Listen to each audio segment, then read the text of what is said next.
लियाई मछरी हो, टेंगरा ले लो, पोठिया ले लो, बंगुरी ले लो, पियासी ले लो, रोहू ले लो। आइल बनी बेचे गवही, होम डिलीवरी ले लो अपना घर ही। क्या ले ले बड़ा हो? मछरी ले ले बनी मैडम जी। कैसे किलो बा? ई 150-60 रुपए किलो बा।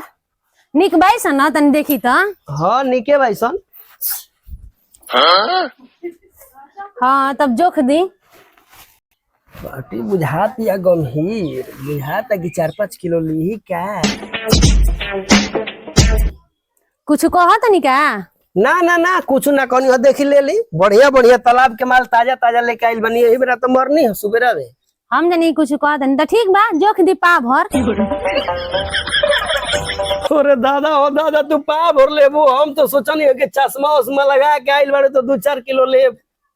पा भर ना मिली, बहनी खराब हो जाई। अरे अरे दे दो पा भर दे दो, तार बहनी ना खराब होई।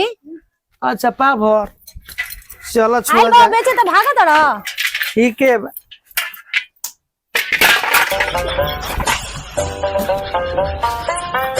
क्या लड़ है भैया? मछरी ले ले बानी जगह तारा। हाँ पियासी मछरी सर मैडम जी 5 किलो जो खवावा तनी ले बा। कैसे तो कैसे पहले माल देख लो ओकरा बाद बात हुई। हम झूठ ना बोली, माल देखो। फ्रेशे वैसन हो? फ्रेश भाई सनु कैसे तो? अरे सुबह हवे मार कहनी हो, कैसे देता 150-60 रुपए किलो देता नी।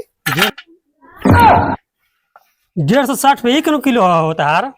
हाँ जा जा जा गबरा गोल 150-60 रुपए किलो ना 150 रुपया किलो। कितना लेबो हो भैया? जुका जुका जुका जुका। ए पहले हमरा के दी, हम न कले बनी। हटी ना रहुआ दूर पा भर मछरिए लेबा। पहले कहतनी हमरे के जोखी कितना ना लेबो? तो पहले हम कनी हमरा के जोखी। नहीं पहले हमरा जुका। कितना लेबो हो भैया? कितना लेबो बोला? ना पहले हमरा के जोखी। पहले हमरा जुका ना पहले। अरे कितना लेबो बोलबो? ढेर ना 200 ग्राम दे दो। साला ई दोनों मिल के तू 200 ग्राम लेबो। ई पा भर हम कौनो जाना के ना देबो। हमर नाम मछरी बेचाई, हम जातनी। अरे अरे दी भागल कहां जातनी? ए रुका मांगत है तो भागल जाता रो। हां तो पा भरा 200 ग्राम देबे आइल बनी। कितना के ए देबो? बैठा जा न तो हमारा गांव में फेरिया वाला पिटाइबो करे लग जा। अरे दादा हो दादा, होई देखो लेडी गुंडा के। ना मन देबो कि ना पहले तू? ना देब, हमारा झगड़ा नहीं करे का, हम जातनी। अरे पहले जो खा फेरिया वाला हो गया, गाड़ी देखा हम लेत नहीं खाना में। अरे साला मार दो बड़ा सोना बहानी में खराब बोले सन मार दो बस। मार जना। चलो सेबरा है मछली भेटा है। हमार के बना के खाई ले। चलो गांव में रंगदारी दिखाए मछरी। चलो।